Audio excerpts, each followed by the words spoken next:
পর্দায় যে মায়ের আছেন, বোনেরা আছেন, কান খুলে শুনুন, স্বামী সন্তুষ্ট জান্নাত সহজ, স্বামী অসন্তুষ্ট জান্নাত কঠিন। এই জন্য স্বামীকে সর্বোচ্চ ছাড় দেবেন। এখানে আমার সামনে যারা আছেন, পৃথিবীতে যত মেয়ে আছে প্রত্যেকটা মেয়ের কি বাবা আছে না, ভাই আছে না?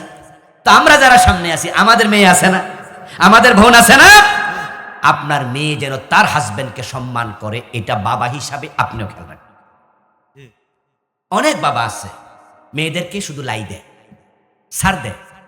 মেয়ে ফোন করেছে, আব্বা আপনার জামাই তো আজকে আমারে বকা দিছে, আর আপনি তো বাবা বলেন কি, আমার মেয়েকে 18 বছর আমি পালছি, জীবন একটা বকা দেই নাই, এই বেটাক বকা দেয়, কি কষ্ট তুই? লাগলেন ফ্যাস। এই মেয়ে আপনার মানে জামাইকে আর সম্মান করবে না। মায়ের কাছে ফোন দিয়েছে, তোমার জামাই আমাকে আজকে একটা থাপ্পড় দিছে, 60 সেকা মামলা দে যা, নারী নির্যাতনের মামলা। হ্যাঁ, কোন স্বামী তার স্ত্রীকে থাপ্পড় দেয়, এটা আমরা বলি না, ইসলাম এটা বলে না। কিছুক্ষণ আগে বলেছি আদর করবেন, ভালোবাসবেন, এরপরও মানুষ হিসাবে কখনো যদি হয়ে যায়, আপনি কি মামলার কথা বলবেন, অসম্মানের কথা বলবেন, না সলিউশন? আপনি বলবেন মা থাম, ঠিক আছে আমি দেখছি বিষয়টা। আপনার মেয়েকে বুঝাবেন স্বামীকে শ্রদ্ধা করো, সম্মান করো। আমার প্রিয় ভাইয়েরা, ঘর এবং সন্তানের হেফাজত, স্বামীর জৈবিক চাহিদা পূরণ, এটা নারীর অন্যতম সেরা দায়িত্ব। কত মহিলা আছে স্বামীকে বিছনায়ও জায়গা দিতে চায় না, শুধুমাত্র উসিলা দিয়া এটা সেটা করে। এর পিছনে অনেক কারণ, তার মাঝে একটা হলো ফরকিয়া। স্বামী থাকতে পরপুরুষের প্রতি ঝুঁকে যায় এমন কিছু জালেমা নারী আছে না নাই? মোবাইল আসার কারণে এটা গজবে পরিণত হয়েছে। স্বামী দেখতে সুন্দর কম, হয়তো একটু কালো, যোগ্যতা কম, কিন্তু অফিসে যে চাকরি করে মেয়েটা, এখন তো মেয়েদের চাকরি বেশি, অফিস কলিগ, পাশের চেয়ারে যে অফিস করে, দেখতে হ্যান্ডসাম, শিক্ষিত, বেতন পায় 1 লাখ টাকা মাসে, 50,000 টাকা, বড় অফিসার। এখন এই বউ কিন্তু স্বামী আর ভালো লাগে না, ওই কারে ভালো লাগে? কলিগকে। স্বামীকে আর দাম দেয় না, বিছনা জায়গা দিতে চায় না। শোনো, নবীজি বলেছেন, তুমি যদি চুলার উপরে রান্নায় ব্যস্ত থাকো আর তোমার স্বামী তোমাকে ইঙ্গিত করে ডাকে বিছনায় যেতে, রান্না বন্ধ করে স্বামীর বিছানায় যাও, রান্না অফ করে দাও, আগে স্বামীকে সন্তুষ্ট করো।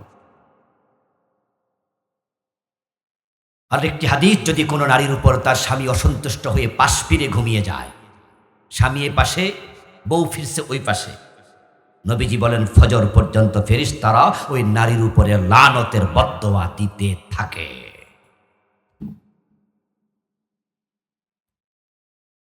আল মারাতু ইজা সাল্লাত খামসাহা ওয়া সামাত শাহরাহা ওয়া আতাত বালাহা ওয়া হাসানাত ফারজাহা ওয়া আতাত বালাহা ফালতাদখুল মিন আইয়াবওয়াবিল জান্নাতি শাত। আলোচনার শেষ দিকে যাচ্ছি, উঠবেন না, দোয়া করে যাব একসাথেই। রাসূল বলেন, যে মেয়ে 5 ওয়াক্ত নামাজ পড়বে, রমাদানে রোজা রাখবে এবং নিজের সতীত্বের হেফাজত করবে, স্বামীর আনুগত্য করে চলবে, আল্লাহ জান্নাতের 8 দরজা দিয়া বলবে, মনে যে দরজা দিয়া চায় জান্নাতে ঢুকে যাও।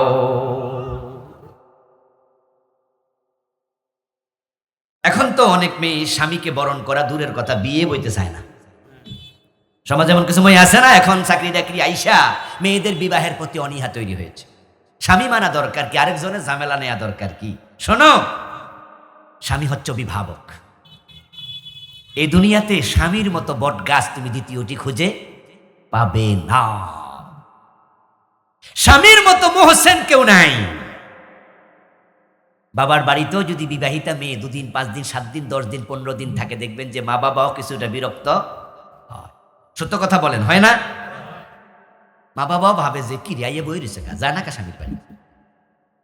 কিন্তু তোমার স্বামী তোমাকে চিরদিন সাথে নিয়ে থাকে, সে কখনো তোমার উপস্থিতিতে বিরক্ত হয় না, বরং নিজে জমি বিক্রি করে দেয়, নিজের গাড়ি বিক্রি করে বউকে চিকিৎসা করা, এমন স্বামীও আছে। আরে, যে নারী স্বামী মরে যায় সে নারী বোঝে বিধবার কষ্ট কাকে বলে, কিন্তু স্বামী থাকতে বোঝে না। অনেকে নেগলেক্ট করে, এটা আমাদের অভ্যাস। আমরা দাঁত হারাইলে দাঁতের মর্ম বুঝি, তার আগে বুঝি না। বিবাহ তোমাকে নিরাপত্তা দেয়, এই জন্য বিয়ের পরে মেয়েদেরকে বেগম বলে। আমাদের বাংলাদেশে প্রচার আছে বেগম খালেদা জিয়া, বিয়ার আগে বলে আখতার, রেনু আক্তার, রেনু বেগম। এই বেগমটা কখন কয়? যখন বিয়ে হয়। কারণটা কি? এই বেগমের প্রচলন কোত্থেকে আসলো? এটা পার্সি শব্দ। বেগম মানে যার দুশ্চিন্তা নাই। গম গম গম, সিলেটে সিটাঙ্গে গম মানে হলো কেমন আছেন বদ্দা, গম আছেননি কয় না? কয় হ্যাঁ আমি গম আছি, মানে ভালো আছি, ভালো আছি। কিন্তু ফার্সি এবং উর্দুতে গম মানে হলো দুশ্চিন্তা। सारे दुनिया हो मुखालिफ, कुछ नहीं नुकसान है, कुछ गम नहीं ए गम, कुछ गम नहीं कुछ डर नहीं, जब रहमते रहमान है। तमाम दुनिया তোমার বিরুদ্ধে চলে যাক, কোনো ভয় নাই, কোনো দুশ্চিন্তা নাই, যদি রহমতের রহমান তোমার সাথে থাকে। গম মানি দুশ্চিন্তা, আর বেগম মানি যার কোনো দুশ্চিন্তা নাই। যার আদব নাই তারে কয় বেয়াদব, ঠিক না?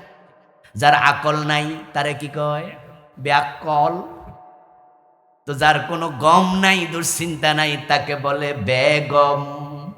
এই জন্য মেয়েরা যখন বিবাহ বসে, সকল দুশ্চিন্তা তাকে নিয়ে করার মতো একজন তৈরি হয়, তার নাম হলো তার স্বামী। আলহামদুলিল্লাহ, আলহামদুলিল্লাহ যে আপনার ব্যাপারে ভাবার মতো একজন লোক তৈরি হয়েছে, আপনার স্বামী। এই জন্য মা বোনদেরকে বলবো, বিবাহের ব্যাপারে অনাগ্রহ দেখাবেন না।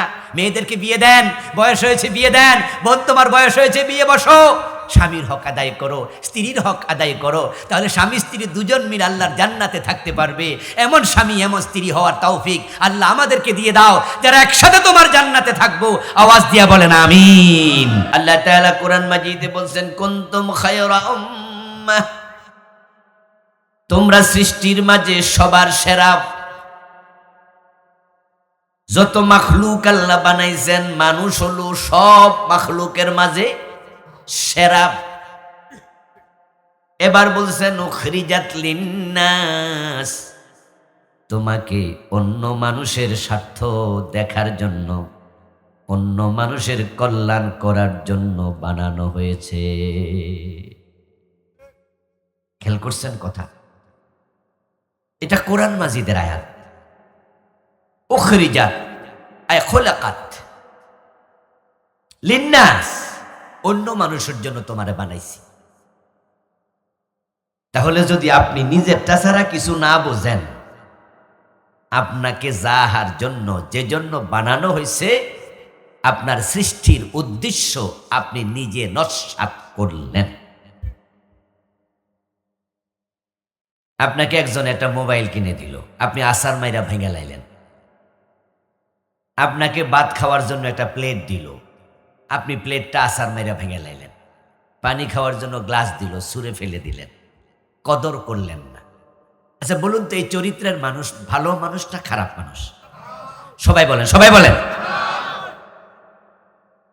তো আল্লাহ যে জন্য বানাইছে, আপনি যদি সেটা রক্ষা না করেন, তাহলে আপনি শ্রেষ্ঠ মাখলুক না। কুনতুম খায়রা উম্মাহ, তুমি সৃষ্টির মাঝে সেরা। উখরিজাত লিন্নাস, তোমাকে মানুষের জন্য বানাইছি, নিজের জন্য শুধু নয়। এখন যদি আপনি মানুষেরটা না বুঝেন, শুধু নিজেরটাই বুঝেন, তাহলে আপনি সৃষ্টির সেরা মাখলুক, এটা দাবি করার কোনো সুযোগ নেই। তাই আমরা বলি যে চক্ষু কর্ণ নাসিকা হাত আর পা থাকলে মানুষ হওয়া যায় না। মানুষ হওয়ার জন্য কিছু মানবিক গুণাবলী লাগবেই। আপনাকে নিয়ে বিব্রত রহিতে আসে নাই কেহ অবনী পরে, সকলের তরে সকলে আমরা, প্রত্যেকে আমরা পরের তরে। আমার আপনাকে প্রয়োজন আছে, আবার আপনারও আমাকে প্রয়োজন আছে। আমরা প্রত্যেকে অন্যের মুখাপেক্ষী। মুখাপেক্ষীহীন শুধুমাত্র একজন, তিনি কে? ওয়াল্লাহুল গানি ওয়াল্লাহুল গানি ওয়া আনতুমুল ফুকারা। কোরআনের আয়াত। আল্লাহ বলছেন আল্লাহই একমাত্র মুখাপেক্ষী। উনি কারো প্রতি কোনো কারণে উনার মনোযোগ দেয়া দরকার নাই, হাত ফাতা দরকার নেই, কোনো চাওয়া নাই পাওয়া নাই। কিন্তু আমরা প্রত্যেকেই ফকির ফকির ফকির মানে দরিদ্র, আমরা মুখাপেক্ষী। আমার ড্রাইভার না থাকলে আমি নিজে গাড়ি চালাই এখন পর্যন্ত আসতে পারতাম না। কারণ গত রাতে আমি ফিরতে ফিরতে 2টা বেজে গেল, ঘুমাতে ঘুমাতে 2:30। যদি আমি ড্রাইভ জানি, কিন্তু সকালবেলা ঘুম থেকে উঠে লং ড্রাইভে আমি আসলে পথে অ্যাক্সিডেন্ট করবো আমি, তাহলে আমি ড্রাইভারের মুখাপেক্ষী। আবার সকালে যখন ঘুম থেকে উঠেছি, এত রাতে আসছি নোয়াখালী প্রোগ্রাম, কুমির ফেনীতে প্রোগ্রাম করে, সকালবেলায় আমার স্ত্রী আমার জন্য নাস্তা রেডি করছে। আমি যদি সকালবেলা ঘুম থেকে উঠে নিজের নাস্তা নিজে বানাইয়া খাইতাম, তাহলে আমি ঘুমাইতাম কখন? আসতেই তো বাজলো 2টা 2:30। তো ফজরের নামাজ না আবার জামাতে পড়া লাগবো, ওইটাও তো পড়ছি। তো সকালে নাস্তা বানাইয়া খাইলে ঘুমাবো কখন? আর ঘুম না গেলে মাহফিলের সাথে কথা বলতে পারবো না, আমি তো স্টেজে ঘুমাই পড়ব। তাহলে নাস্তা বানানো আমার সেবার জন্য আমি আমার স্ত্রীর মুখাপেক্ষী। আবার আমার ড্রাইভার যদি আমার অধীনে চাকরি না করত, তাহলে সে বেতন পাইতো কোথায়? আমি তো তাকে 35,000 টাকা মাসে বেতন দিই, যেটা বিসিএস ক্যাডারে চাকরি করলে পাওয়া যায় বাংলাদেশ। কারণ যেহেতু আমাকে কষ্ট বেশি করে, তাই বেতন বেশি দেই। এখন আমি তাকে বেতন না দিলে তার সংসার চলতো? তাহলে সে সংসার চালাইতে গিয়ে আমার মুখাপেক্ষী। আপনারা যারা মাহফিল করছেন, এই মাহফিল করার জন্য এই ফ্যান্ডেলওয়ালার মুখাপেক্ষী। সে ফ্যান্ডেল না বানাইলে এত সুন্দর আমরা বসতে পারতাম না। আবার ফ্যান্ডেলওয়ালার যদি মাহফিলওয়ালারা এরকম ফ্যান্ডেলে দাওয়াত না দেয়, তাহলে বেড়া আবার সংসার ছেলে বুকি দিয়ে বেড়ার ব্যবসা বৈশা যাবে। এই জন্য সে আবার মাহফিলওয়ালার মুখাপেক্ষী। এইভাবে আমরা প্রত্যেকের মুখাপেক্ষী। উখরিজাত লিন্নাস, তোমাকে সংযুক্ত করে অন্য মানুষের জন্য বানাইছি। তুমি নিজেকে বিচ্ছিন্ন দ্বীপের বিচ্ছিন্ন ব্যক্তি ভাববে না। তাই তোমার দুনিয়ার সূচনাটাই হয়েছে তোমার মায়ের সাথে একটা তার দিয়া। আল্লাহ বুঝাই দিছে তোমাকে দুনিয়া আসতে হলে, দুনিয়ায় বাঁচতে হলে, দুনিয়া থেকে ভালো মানুষ রূপে জান্নাতে পৌঁছতে হলে বিচ্ছিন্ন হওয়ার সুযোগ নাই, অন্যের সাথে সংযুক্ত থাকতেই হবে। তাহলে আবার আপনাদের থেকে আমি জানবো, আপনারাও কথা বলিয়েন, আমরা কি বিচ্ছিন্ন না সংযুক্ত? আমাদেরকে সংযুক্ত করে বানাইছে কে? আল্লাহ। এবার যাদের সাথে আমাদের এই সংযুক্ততা আছে, সম্পৃক্ততা আছে, আমাদের প্রতি তাদের কিছু হক আছে না? হ্যাঁ।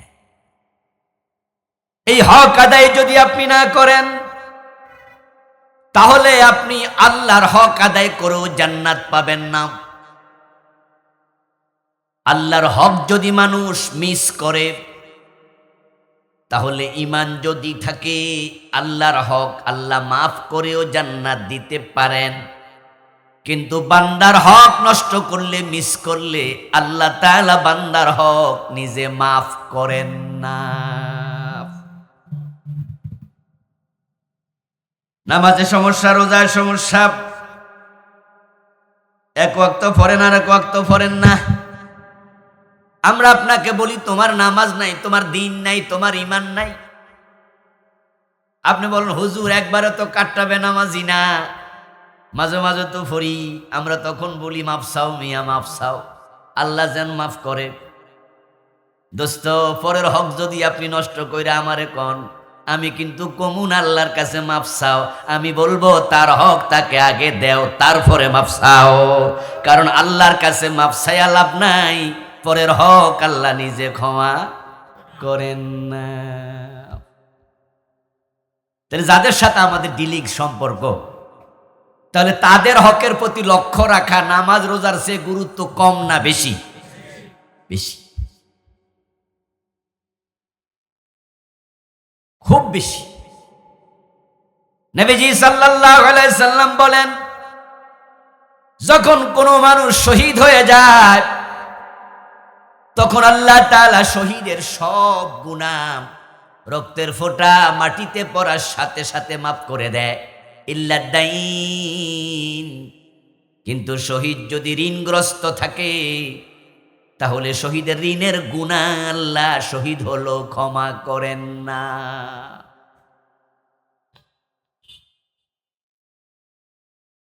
কারণ ঋণ এটা মানুষের হক।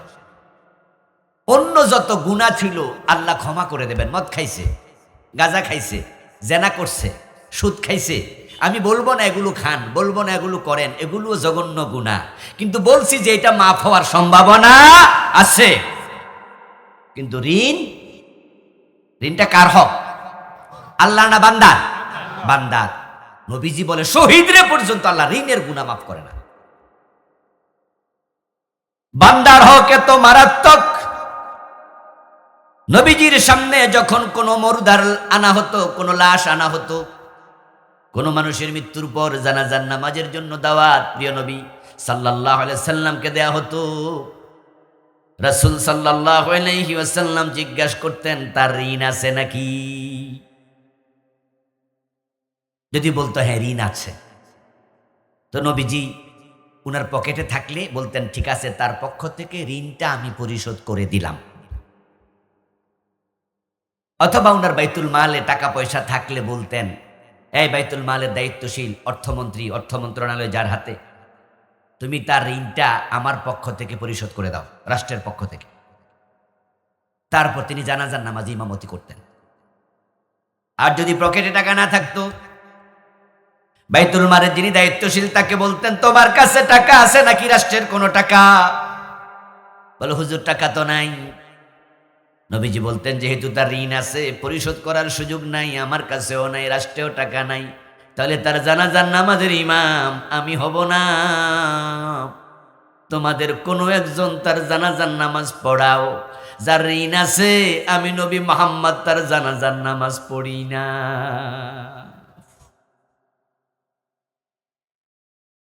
বিষয়টাকে হালকাভাবে দেখার সুযোগ আছে? এই ঋণ শুধুমাত্র টাকা না, ঋণ হতে পারে মোহর। আমাদের যাদের বউ আছে, স্ত্রী আছে, আমরা কি তাকে নির্দিষ্ট মোহর দিয়ে বিয়ে করি নাই? ওমা কথা কয় না, কইলে নিজের গাত ফরে। আবার কি মহিলাদেরকে আমরা মোহর দিয়ে বিয়ে করি নাই?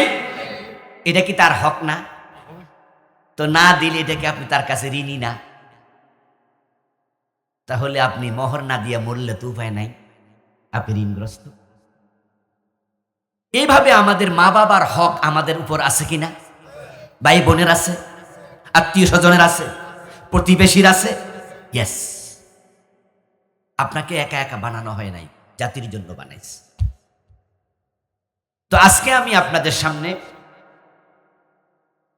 শুধুমাত্র স্পেসিফিক স্বামী স্ত্রীর হক নিয়ে কিছু কথা বলতে চাই। এই পৃথিবীতে মানুষের দুনিয়ায় আসার আগেই একটা সম্পর্ক হয়েছে আল্লাহর জান্নাতে, সেটা হলো আদম এবং হাওয়ার সম্পর্ক। আর উনারা দুইজন কি ছিলেন? কথা কয় না কেন? উনারা কি ছিলেন? তাহলে দুনিয়ার মানুষের প্রথম সম্পর্ক স্বামী স্ত্রীর সম্পর্ক। আদম আলাইহিস সালামের মাও নাই, বাবাও নাই। হাওয়া আলাইহিস সালামের মাও নাই, বাবাও নাই। তবে হ্যাঁ, হাওয়া আলাইহিস সালাম আল্লাহ তাআলা আদম আলাইহিস সালামের দেহের একটা অংশ বাম পাজরের সবচেয়ে বাঁকা হাড্ডি থেকে তৈরি করেছেন। এজন্য শব্দটা হলো হাইয়ুন থেকে হাওয়া। যদি আমরা বলি হাওয়া, আরবিতে হলো ওয়াওর উপরে তাসদিদ হাওয়া। হাইয়ুন থেকে, ইয়ার উপরও তাসদিদ। হাইয়ুন মানে জীবিত। যেহেতু আদম আলাইহিস সালাম জীবিত মানুষ, আর উনার জীবিত মানুষের অংশ থেকে মা হাওয়াকে বানাইছে, এই জন্য উনার নাম কি? হাওয়া আলাইহিস সালাম। হযরত হাওয়া আলাইহিস সালাম এবং আদম এই দুইজন ছিলেন জান্নাতে প্রথম মানুষ।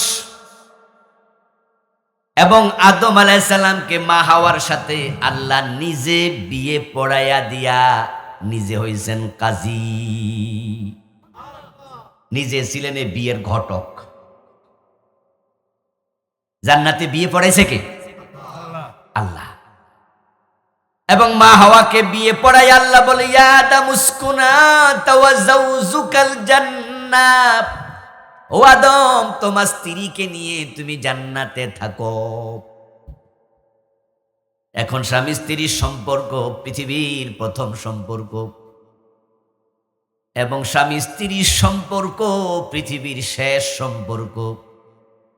এজন্য যেই নারী পুরুষ জান্নাতি, তারা জান্নাত ও স্বামী স্ত্রী হিসাবে একসাথেই থাকবে। আমার মা কিন্তু আমার জান্নাতে থাকবে না, আমার বাবা আমার জান্নাতে থাকবে না। আমার মা আমার বাবা তারা তাদের জান্নাতে থাকবে, তারা স্বামী স্ত্রী। আমার ছেলে আমার মেয়ে আমার জান্নাতে থাকবে না। আমার ছেলে আমার ছেলের বউ লইয়া আলাদা জান্নাতে থাকবে, আমার মেয়ে তার হাজবেন্ড নিয়ে আলাদা জান্নাতে থাকবে। তাহলে আমার জান্নাতে কে থাকবে? আমার স্ত্রী। দেখেন, যে সম্পর্ক শুরু হয়েছে জান্নাতে, সেটা চলতে চলতে আবার জান্নাত পর্যন্ত পৌঁছবে, এবং এই সম্পর্ক কোনোদিন আর শেষ হবে না। সুবহানাল্লাহ পড়ে। পৃথিবীতে এর চেয়ে মজবুত সম্পর্ক আর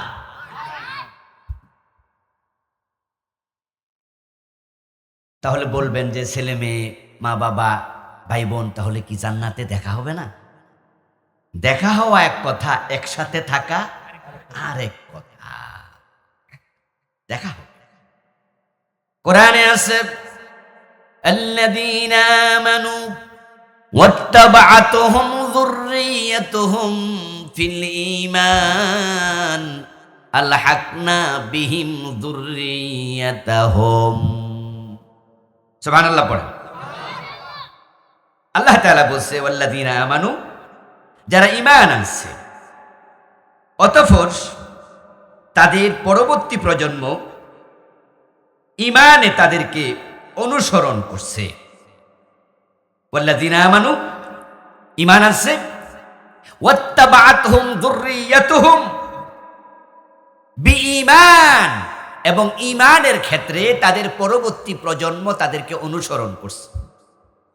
আলহাকনা বিহিম যুররিয়্যাতাহুম, আমি আল্লাহ তাদেরকে জান্নাতে একসাথ করব। সুবহানাল্লাহ পড়েন।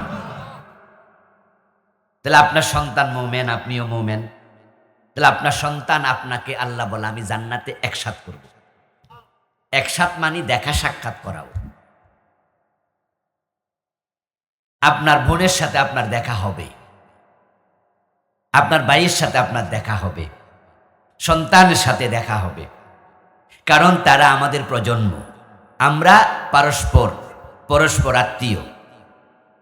এই দেখার বিভিন্ন সিস্টেম আছে, সেটা হাদিসে পাওয়া যায়। জান্নাতে একটা বাজারও আছে, আত্মীয় স্বজনের লগও দেখা হবে। নবীজির এক সাহাবীকে নবীজি বলেছেন যে আমি আল্লাহর কাছে দোয়া করি যেন জান্নাতের বাজারে তোমার সাথে আমার সাক্ষাৎ হয়। সুবহানাল্লাহ পড়েন।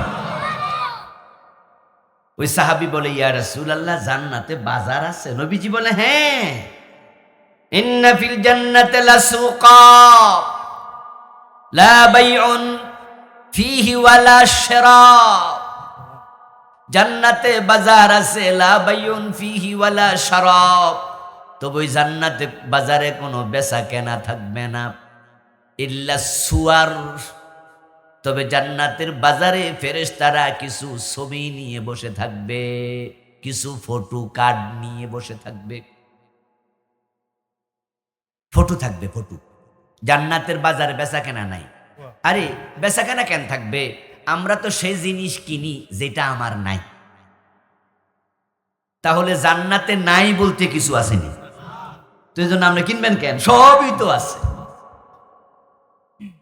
ওয়ালাকুম ফিহা মা তাশতাহি আনফুসুকুম ওয়ালাকুম ফিহা মা তাদউন। আল্লাহ কোরআনে বলে, জান্নাতে তুমি যা চাও তুমি তাই পাবে, চাওয়া লাগবে না। তাশতাহি আনফুসুকুম, তোমার মনে মনে কোনো জিনিস শখ হলো, মুখে বলো নাই, দাবিও করো নাই, চাও নাই, মনেরটা মনে থাকতে আল্লাহ হাজির করে দেবেন, কারণ মনের খবর জানে কে।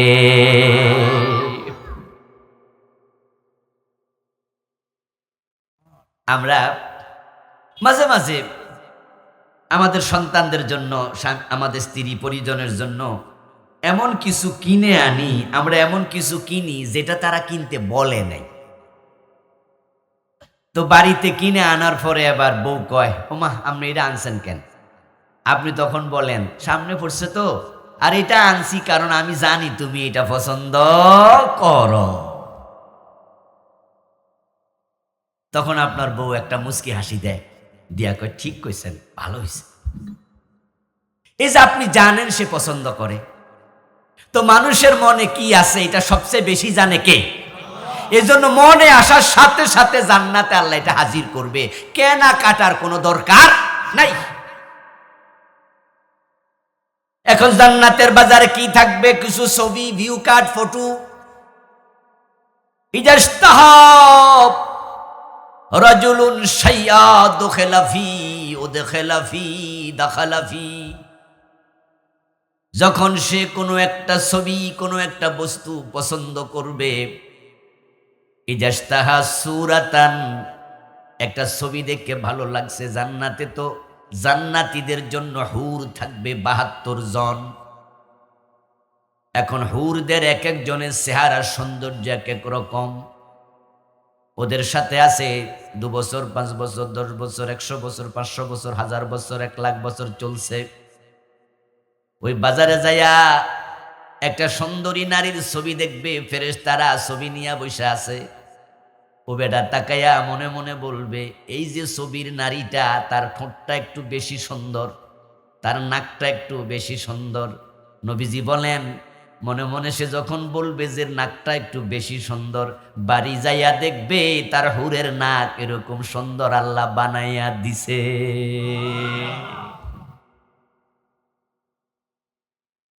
যারা ফটো আঁকে না, বিভিন্ন ছবি আঁকে না, ছবি আঁকার সময় হাতের মাঝে কি থাকে? তুলি থাকে, জানেন তো?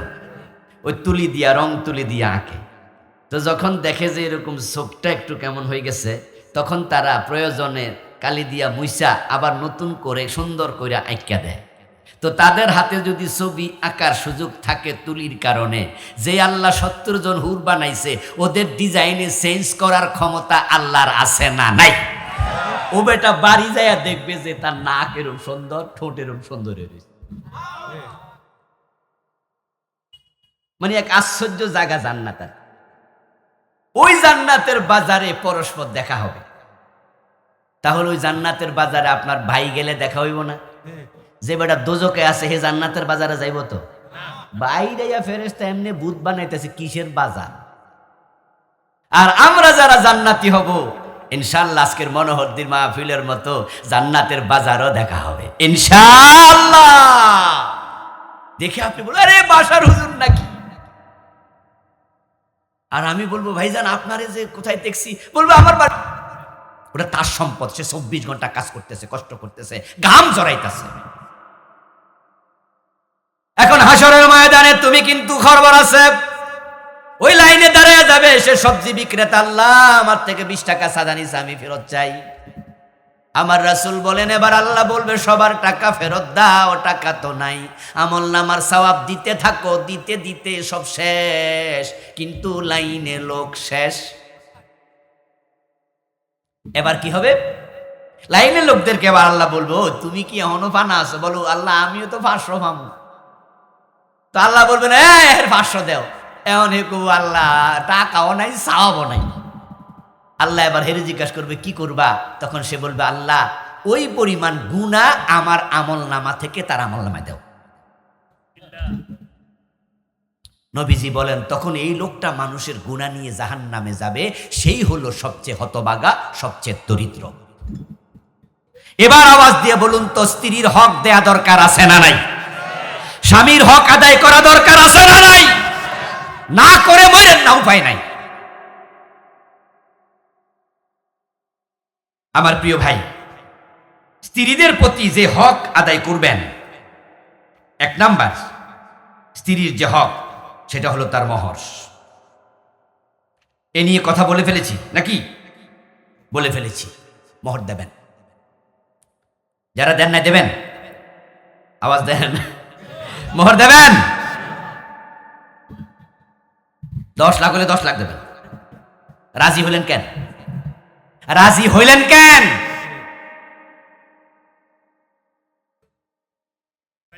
রাজি হওয়া যাবে না। আপনারা মোহর ভাঙ্গার সময় এমন সিরিয়াস হবেন যে প্রয়োজনে গরিবের মেয়ে বিয়ে করব, আমার সামর্থ্যের বাহিরে কোটিপতির মেয়ে মোহর বেশি দিয়ে বিয়ে করব না।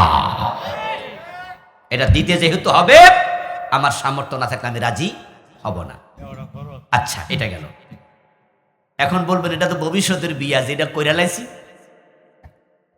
হেডার মাসালা কোরআনে আছে। সুবহানাল্লাহ। সূরা নিসাতে আল্লাহ বলছেন, তোমাদের মোহর তোমরা নির্ধারণ করার পর তোমাদের স্ত্রী যদি চায় তোমাদেরকে ক্ষমা করতে, তার অধিকার আছে।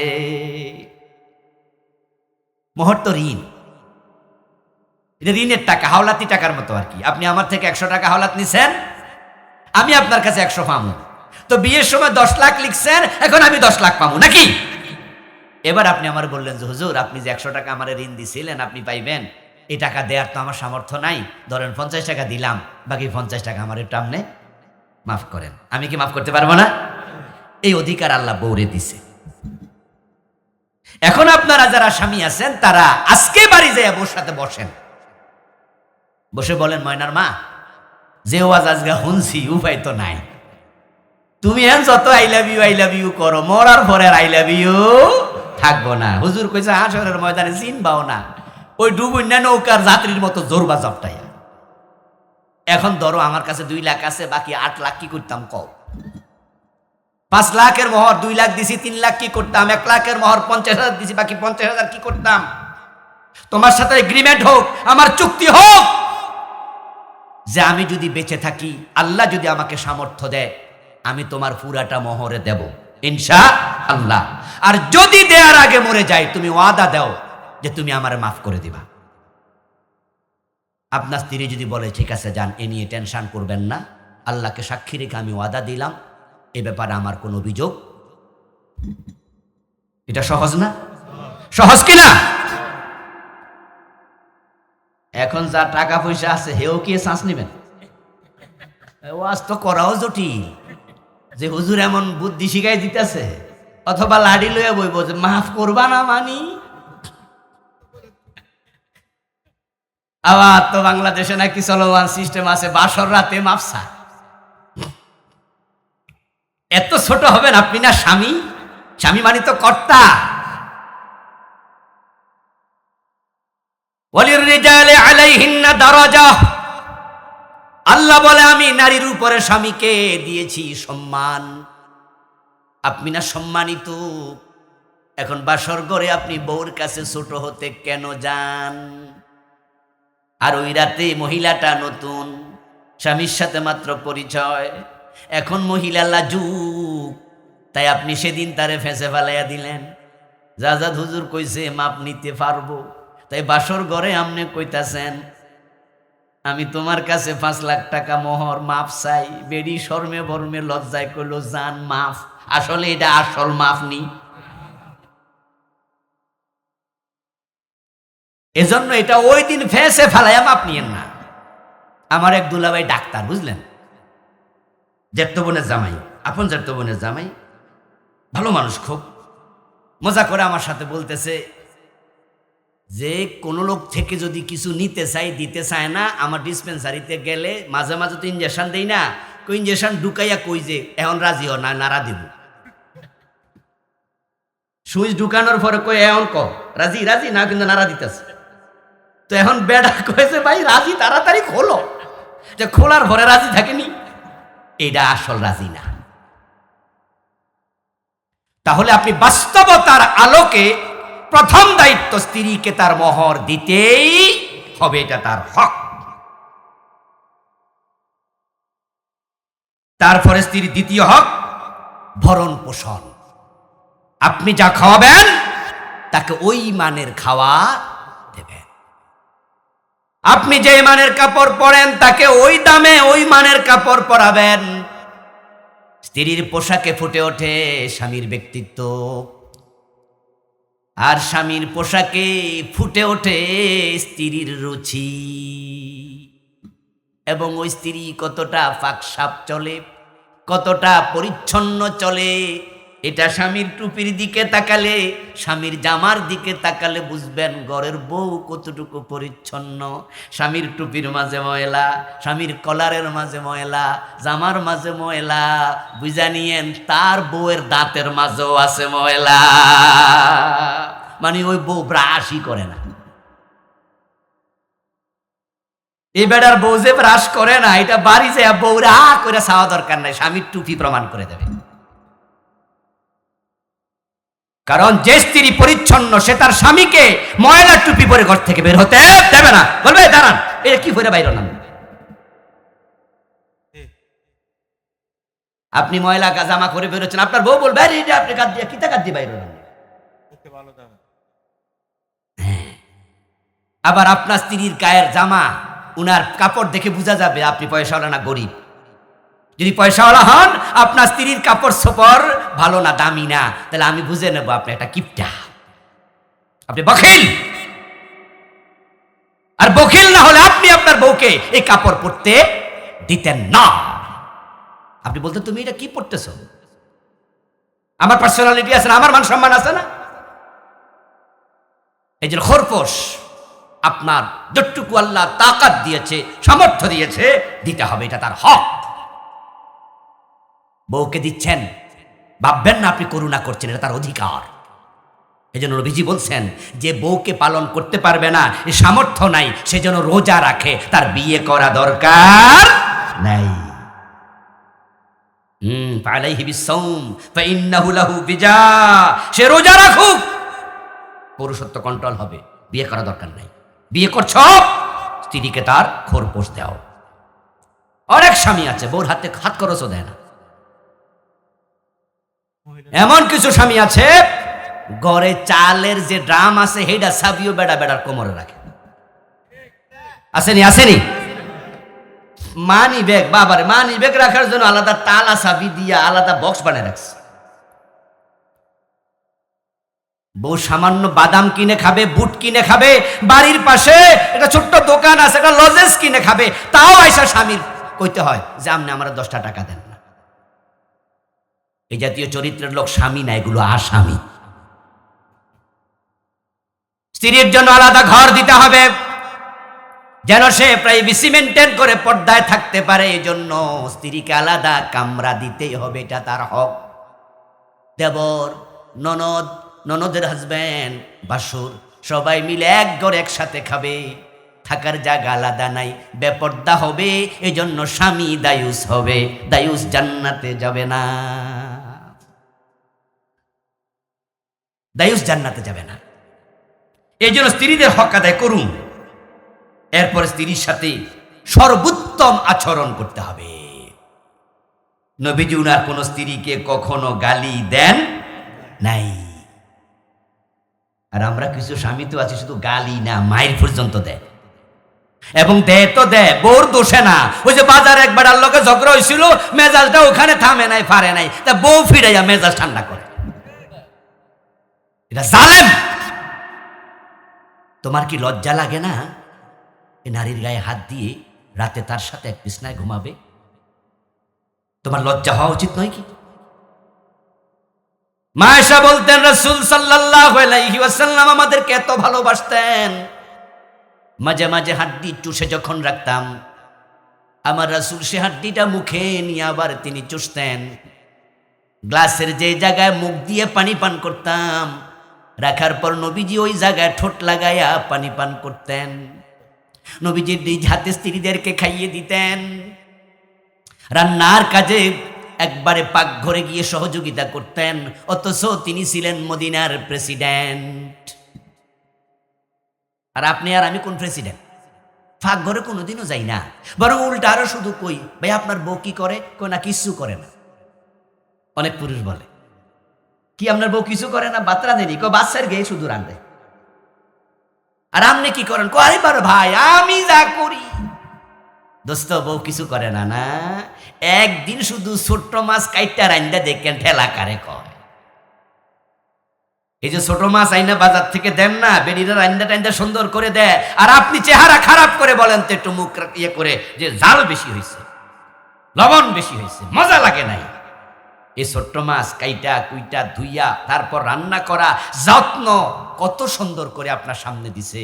দোস্ত, এই মহিলা বাচ্চাকে কিভাবে পালন করে দেখো। 2 হাতে পায়খানা পরিষ্কার কর তোমার বাচ্চা। 9 মাস পেটে রাখছে, একা কষ্ট করছে, তুমি তো ঘুমাইছো। তোমার বউ রাতের 1:30 বাজে বমি করার জন্য টয়লেটে গেছে। বমি বমি, পেটে বাচ্চা, খাবার হজম হয় না, 6 মাস লাগাতার বমি করে। এমন মহিলাও কাঠ হয়ে যায় শুকে। তারপর 2 বছর দুধ খাওয়াইছে, পায়খানা প্রস্রাব 2 হাতে মুছছে। হ্যাঁ, আর তুমি কি কও বউ কিছু করে না? দোস্ত, বউ যদি 1 সপ্তাহের জন্য বাবার বাড়ি ফাটাইয়া দিয়া একা একা ঘর গোছাও, দেখবা যে বাড়ি ইন্দুরের বাসা হয়ে থাকবো। নারীদের কদর করো, তাদেরকে সম্মান করো, ইজ্জত দাও, গায়ে হাত দিবা না, ব্যবহার খারাপ করবা না। স্ত্রী তোমার জান্নাতের সঙ্গী। বউদের সাথে খারাপ ব্যবহার করা যাবে না। রাজি আছেন? যারা করেছেন আজকে মাপ চাইবেন, যাইয়া সরি বলে দেবেন। হ্যাঁ, আমরা মানুষ, মাঝে মাঝে কখনো কখনো খারাপ হতে পারে আচরণ। হওয়ার পরে কি করবেন জানেন? হওয়ার পরে বাজার থেকে আসার সময় তার পছন্দীয় জিনিস কিনে নিয়ে আসবেন। আপনারা যারা বুড়া আছেন, পান সুপারি কিনে নিয়ে যাবেন। আপনার বউ পান খায়, সুপারি খায়, কয় যেটা প্রতিদিনে তো আনি। আরে প্রতিদিন যেটা আনেন সেটা কইছি না, আজকে এক্সট্রা। এটা হলো ঝগড়াটা, বুঝেন নাই কথা? মানে আজকে হলো জরিমানা, জরিমানা। আজকে 1 বিড়া পান আইনা দিবেন, 10টা সুপারি। বউ কইব যে আরে ঘরে না পান আছে, আপনি কইবেন জান এটা আজাদ হুজুরের পান, হুজুরি শিখাইছে ঝগড়ার পান। এটা দেখবেন যে কেমনে ঝগড়া ফানি হয়ে যায়, আর বউর প্রশংসা করে দেবেন। আজকে বউ খেপে গেছে, দেখবেন যে এমন কথাবার্তা কইতেছে, আজকে ওনার মেজাজই খারাপ। এখন কেমনে থামাবেন? চুপ করে থাকবেন। 1 নাম্বার, চুপ করে থাকার পর দেখেন সে থামে না, এবার একটু আস্তে করে বলে দেবেন, এই তুমি না হয় একটু সুন্দরী, সুন্দরী হলেই কি মুখের বাসা এমন করা লাগবে? দেখবেন যে কেমনে গইলা যায়। বউরে সুন্দরী কইলে সাথে সাথে দেখবেন থাইমা যাবে। আরে বাবারে, আমার স্বামী কি কইল এইটা, এলাকার কেউ তো কয় না আমি সুন্দর। আদর করবেন, ভালোবাসবেন, তাকে হাওলাত, তাকে টাকা দেবেন, পয়সা দেবেন, তার হাতে দিয়ে দেবেন। এই দোস্ত, কবরে নেবেন নাকি সম্পদ? এগুলো কার? তারই তো, সে তো হোম মিনিস্টার, গর্ত তার। আমি তো বলি, যদি পৃথিবীতে নারী না থাকতো, পুরুষরা হয়তো গড়ই বানাতো না। যাদের পয়সা আছে, এক একটা বাসা, এক একটা প্লাট তারা সাজায় 1 কোটি টাকা দিয়া। শুধু আপনার ওই যে শুধু সাজানোতে 1-1.5 কোটি টাকা যায়। কত সুন্দর করে সাজায়, এক একটা বাড়ি বানায় 2 কোটি 5 কোটি টাকা দিয়া। যদি পুরুষের স্ত্রী না থাকতো, তারা ঘর বাড়ি আর বানাইতো না, ও হোটেলে মোটেলে এখানে থেকে থাইকা জীবন কাটাই দিত। তো বাড়ি বানায় লাভ কি? সবটা বউয়ের জন্য বানাইছেন। বাচ্চা তার পেটে হয়, তারাই আপনার আপনজন। আপনার বিপদ আপনার স্ত্রী, আপনার সন্তান সবার আগে যাবে, অথচ টাকার আপনি তালা লাগাই রেখে দেন। ঘটনা রাখি, তাকে বিশ্বাস করুন। আপনার স্ত্রী যেন মনে করে আপনি এই পরিবারের একজন, সে পরিবারের একজন। এই জন্য কি করবেন? উত্তম আচরণ করবেন, সাংসারিক কাজে সহযোগিতা করবেন, রেগে গেলে ধৈর্য ধারণ করবেন। একাধিক বউ থাকলে তাদের মাঝে অবশ্যই সমতা বিধান করবেন। স্ত্রী দোষ ত্রুটি ক্ষমা সুন্দর দৃষ্টিতে দেখবেন। মাঝে মাঝে ঘুরতে বের হবেন। বলে কক্সবাজার যাবেন, টাকা আছে, পয়সা আছে, দূরে চলে যাবেন, মক্কা মদিনায় ওমরা করতে চলে যাবেন। টাকা কম আছে, কমপক্ষে নিকলির হাওড়া আছে না,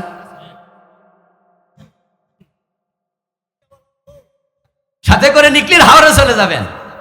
এরপর আপনার নরসিংদী একটা কি আছে, সুন্দর জায়গা আছে না, কি পার্ক জানি, ডিম হলিডে পার্ক।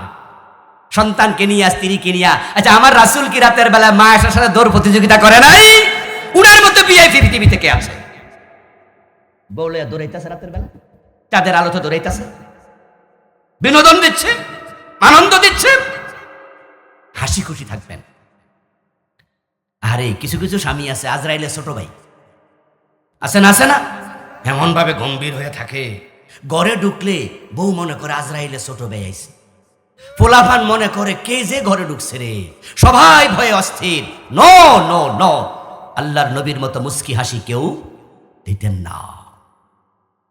আপনার শূন্যতা যেন তারা অনুভব করে। আরে আমার বাবা কই, সন্তান যেন বারবার বলে আব্বু তুমি কেন আসো না, এতক্ষণ বাজারে কি করো। আপনার স্ত্রী যেন আপনাকে মোবাইল করে বলে কেন আসো না, এতক্ষণ কোথায়। তাহলে বুঝবেন আপনি মরে গেলেও তারা শূন্যতা ফিল করবে, বলবে হায়রে কি ভালো একজন বাবা হারাইলাম, স্ত্রী বলবে কি ভালো স্বামী হারাইলাম। আর যে ঘরে গেলে আপনজন ভালো লাগে না, পলায়া পলায়া থাকে, সবাই টেনশনে থাকে, তুমি মরে গেলে তারা মনে মনে বলবে যাক বাঁচলাম।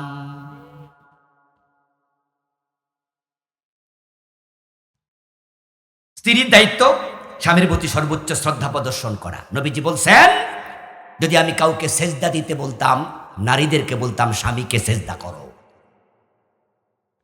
কিছু মহিলা আছে এত জঘন্য, একটু হায়ার এডুকেটেড, স্বামী কম শিক্ষিত, মানুষের আচরণই করে না।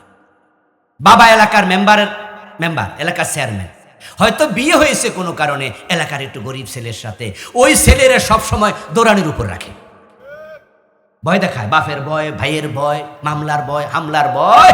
যেই নারী তার স্বামীকে সন্তুষ্ট রাখে না, এই অবস্থায় মারা গেলে সে জান্নাত পাবে না, জান্নাত পাবে না। সাবধান। আর রাসূল বাসাইয়ুমা ইমরাতুন মাতাত ওয়া জাওজুহা নাহারাদিন দাখালাতিল জান্নাহ। যে নারী এমন অবস্থায় মারা যায় তার স্বামী তার উপর খুশি, রাসূল বলেন মৃত্যুর সাথে সাথে সে নারী হবে জান্নাতি।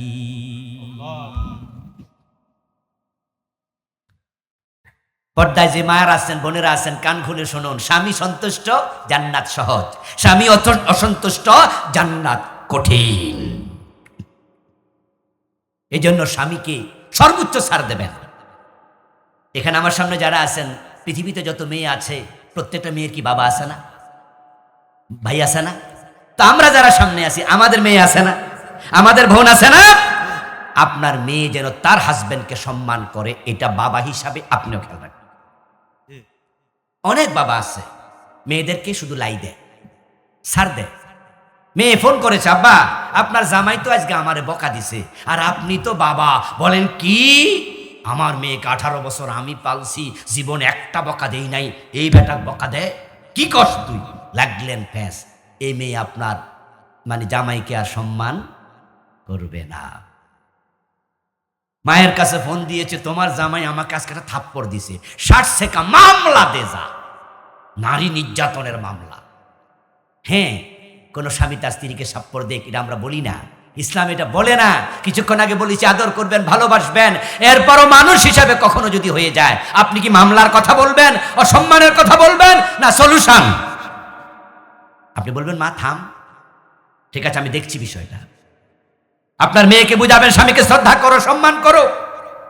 আমার প্রিয় ভাইয়েরা, ঘর এবং সন্তানের হেফাজত, স্বামীর জৈবিক চাহিদা পূরণ, এটা নারীর অন্যতম সেরা দায়িত্ব।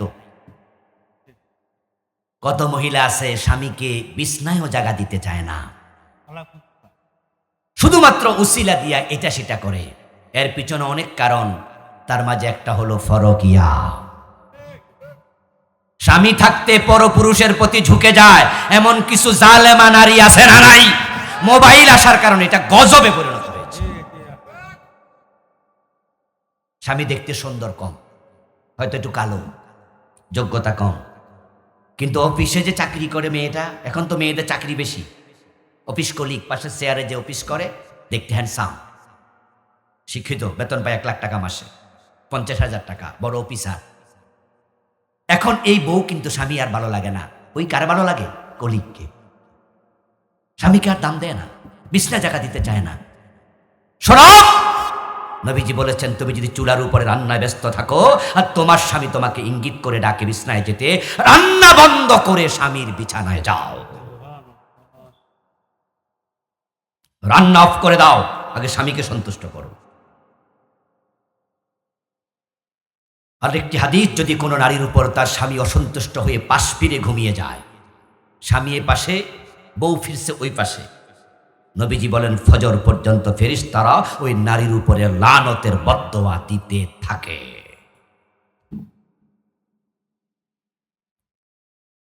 আল মারাতু ইজা সাল্লাত খামসাহা ওয়া সামাত শাহরাহা ওয়া আতাত বালাহা ওয়া হাসানাত ফারজাহা ওয়া আতাত বালাহা ফালতাদখুল মিন আইয়ি আবওয়াবিল জান্নাতি শাত। আলোচনার শেষ দিকে যাচ্ছে, উঠবেন না, দোয়া করে যাব একসাথেই। রাসূল বলেন, যে মেয়ে 5 ওয়াক্ত নামাজ পড়বে, রমাদানে রোজা রাখবে এবং নিজের সতীত্বের হেফাজত করবে, স্বামীর আনুগত্য করে চলবে, আল্লাহ জান্নাতের 8 দরজা দিয়া বলবে, মনে যে দরজা দিয়া চায় জান্নাতে ঢুকে যাও।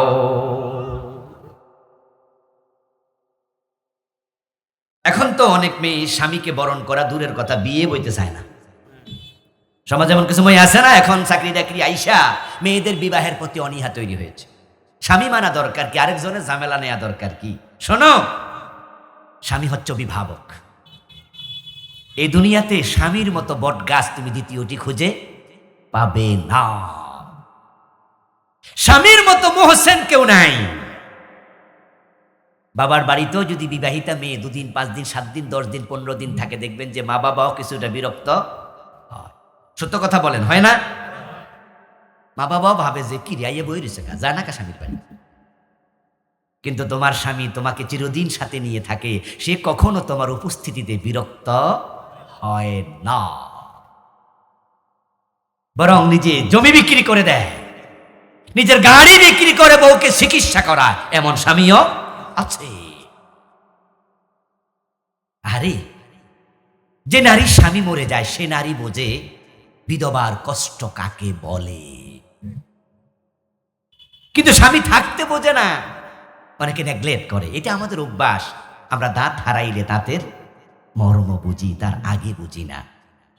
বিবাহ তোমাকে নিরাপত্তা দেয়, এই জন্য বিয়ের পরে মেয়েদেরকে বেগম বলে।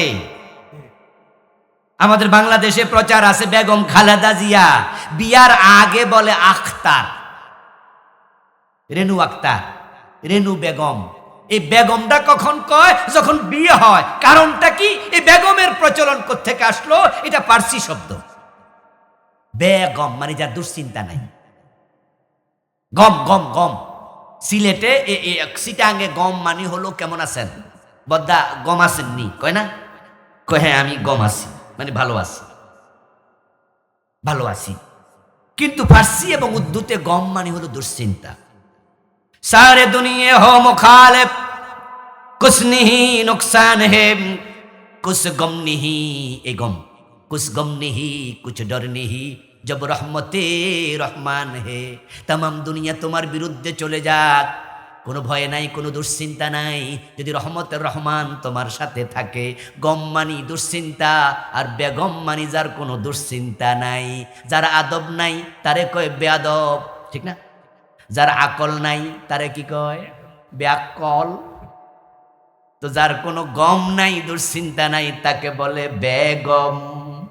এই জন্য মেয়েরা যখন বিবাহ বসে, সকল দুশ্চিন্তা তাকে নিয়ে করার মতো একজন তৈরি হয়, তার নাম হলো তার স্বামী। আলহামদুলিল্লাহ, আলহামদুলিল্লাহ যে আপনার ব্যাপারে ভাবার মতো একজন লোক তৈরি হয়েছে, আপনার স্বামী। এই জন্য মা বোনদেরকে বলবো, বিবাহের ব্যাপারে অনাগ্রহ দেখাবেন না। মেয়েদেরকে বিয়ে দেন, বয়স হয়েছে বিয়ে দেন। বোন তোমার বয়স হয়েছে, বিয়ে বসো। স্বামীর হক আদায় করো, স্ত্রীর হক আদায় করো, তাহলে স্বামী স্ত্রী দুজন মিলে আল্লাহর জান্নাতে থাকতে পারবে। এমন স্বামী এমন স্ত্রী হওয়ার তৌফিক আল্লাহ